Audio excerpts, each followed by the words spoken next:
Ang aking paglaya bukas, hindi ang katawan ang lalaya, kundi ang kaluluwa. Ngunit paano kung ang hiling hakbang ay pagtalikod sa aking paninindigan? Magandang hapon, Ginoo. Ako'y muling nakikiusap sa'yo. Bagay balagay, naunawaan ko ang iyong dalang misyon. Misyon ng pag-ibig, Jose. Ang pagbabalik sa Diyos ay laging bukas, kahit sa huling sandali. At kung ako may tumalikod, anong alaalang iiwan ko sa bayan?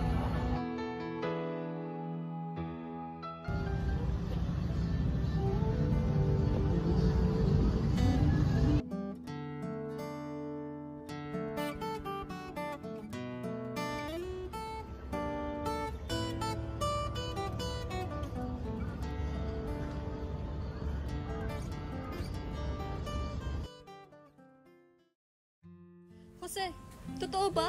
Nag-urong ka? Josefine, hindi ito kahinaan. Ito ay pag-asa na kahit sa huli ay may kapatawaran. Patawarin mo ako. Kung nadarama kong parang iniwan mo kami. Ang puso mo, ang tanging bagay na ayokong iwanan. Sa huling sandali, nais kong maging tayo. Ina, mga kapatid ko. Ayos ka lang dito?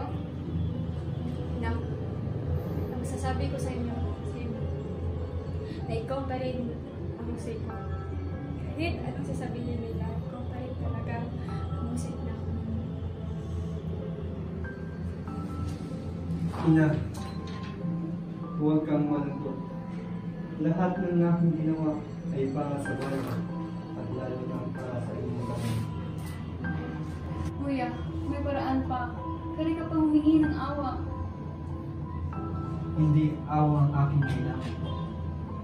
Ang hiling ko ay respeto sa paninindigan. Hindi ka namin ikinakahiyaw, sir. Kahit kailan.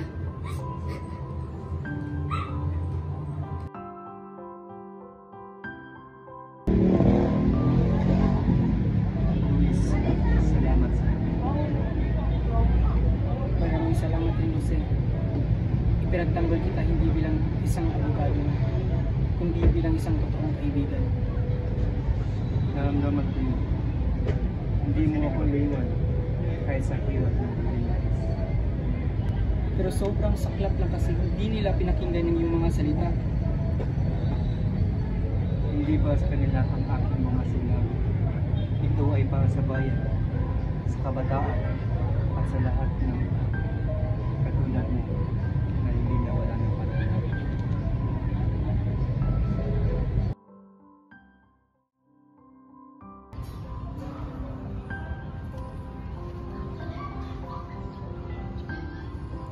Kung ito'y magpapalinaw sa aking loob, pipirmahan ko ito.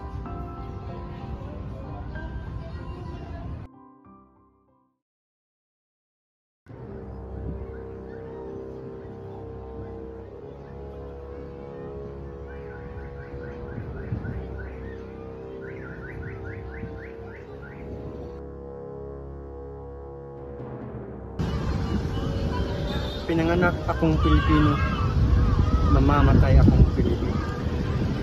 Hindi ako traidor. Ako'y isang manunulat, isang manggagamot, at isang anak ng bayan. Kung ang aking kamatayan ay magiging bigay ng kalayaan, ako'y masaya. Mabuhay ang Pilipinas.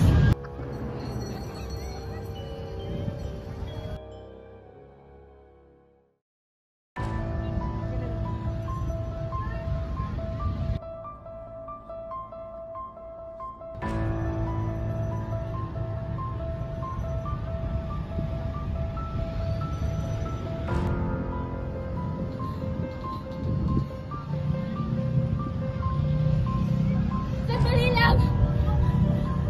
Pagitanggal yung takip sa mata niya! Pagitanggal niya!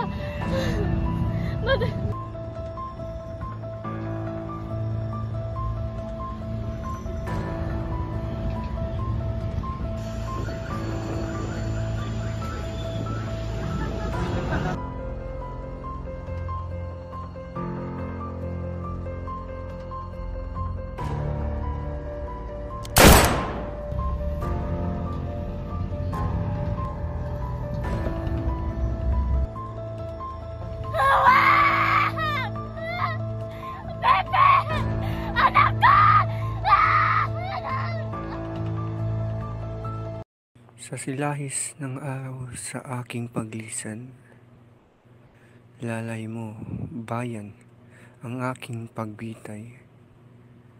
Sa krus na mahirap, ako'y magpapahinga, ngunit di magmamaliw ang aking adhika.